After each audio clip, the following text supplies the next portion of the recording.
At 8:15 in the morning, the sky above Hiroshima turned white. In less than 1 second, 80,000 people were gone. And the man who gave the order had never once seen the bomb. Summer of 1945. World War II has been raging for 6 years.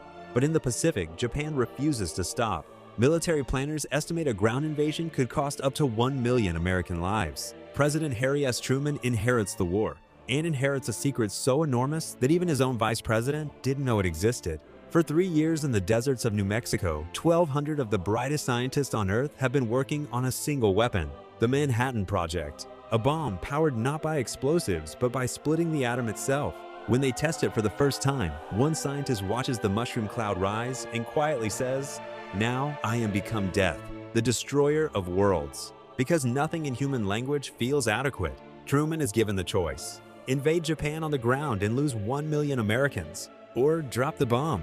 He doesn't hesitate for long. August 6, 1945. A plane called the Enola Gay takes off carrying a single bomb nicknamed Little Boy. 8:15 a.m. Hiroshima. 350,000 people. Mothers making breakfast. Children walking to school. A perfectly ordinary Monday morning.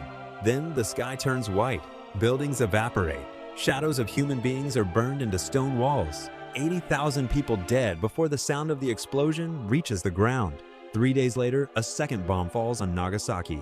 40,000 dead. Instantly, Japan surrenders. World War II is over. Truman never apologized, never expressed regret. He said until his final days, it was the right decision. Robert Oppenheimer, the man who built the bomb, spent the rest of his life haunted by what he had created. The government eventually stripped him of his security clearance. The man who built the most destructive weapon in history, punished for asking whether it should ever be used again. One decision, one morning, one bomb, and humanity understood something for the first time: that we now had the power to erase ourselves completely, and the only thing standing between civilization and oblivion was the judgment of the people holding the button. Follow for more stories about the moments that changed everything, and tell me in the comments, was dropping the bomb the right decision? Because after 80 years, the world still hasn't agreed on the answer.